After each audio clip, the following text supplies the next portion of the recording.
Искать нарушителя особо не пришлось. Внимание съемочной группы привлек район Республиканской клинической больницы, как правило, один из самых оживленных участков города. Именно здесь правила дорожного движения игнорируют чаще всего. Налицо самые распространенные нарушения – стоянка автомобилей в запрещенном месте, на бордюрах, посреди дороги, на пешеходных тротуарах. За несколько минут удалось поймать аж 15 нарушителей, которые бросили своих железных коней где попало.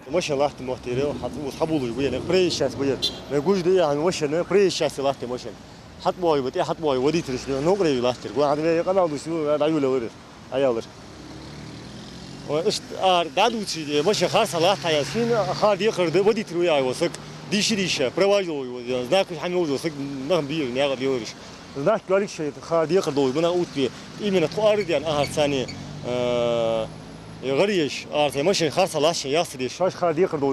Появление вблизи оживленной трассы сотрудника ГИБДД на водителей влияет по-разному. Если одни спешат припарковать машину на специальной стоянке, то другие, напротив, без оглядки на стражи закона, продолжают нарушать правила дорожного движения. Ведь заброшенный на проезжей части автомобиля его владелец обязан заплатить штраф в размере 1000 рублей. Впрочем, водителей такси эта мера наказания совсем не пугает. Более того, замечания со стороны инспектора ГИБДД их даже застают врасплох.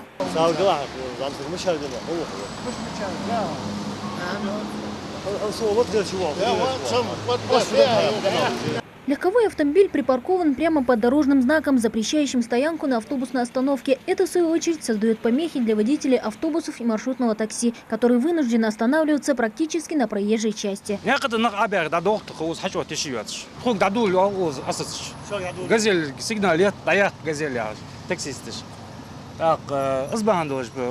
دايخ شخص ماشان لا تعبوا عشان سمعة شو حزم حقوق بلنيز دعوت شو أروع شو حزم حقوق زي ماشان خارج عود بحندوش. Такую же картину можно увидеть и в районе центрального рынка в Назране. Проезжая часть здесь шире, а нарушителей еще больше. Припаркованные на автобусной остановке и вблизи нее машины также застают врасплох водителя маршрутного такси. Пассажиров высаживают практически посреди дороги, и каждый раз вместо высадки водителям со стажем приходится выбирать произвольно.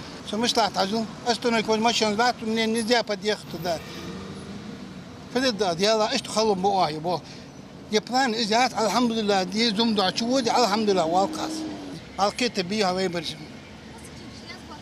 دي أكون رخوك بس يجد عم وقت تسار بس يجي نبربوسكاي تعملي بعرفهم شاك يخصوت Итак, одно нарушение, словно по цепочке, причина другого. Штраф в таком случае придется заплатить и тем, кто оказался вынужден нарушить ПДД. Стражи закона решают провести с нарушителями профилактическую беседу. В отличие от водителя такси, владелец этого авто на просьбу переставить машину реагирует с пониманием.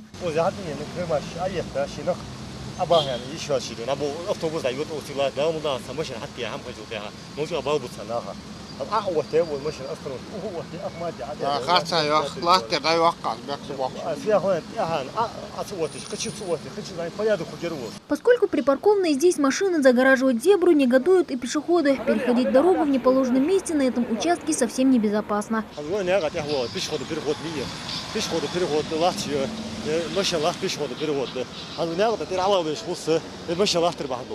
Впрочем, пока большинство водителей отделались лишь предупреждением и профилактической беседой. Но очень скоро сотрудники ГИБДД планируют провести несколько масштабных рейдов, вследствие которых штрафы будут выписываться всем, кто решил нарушить правила дорожного движения. Мадина Пугоева, Султан Булгучев, Новости 24.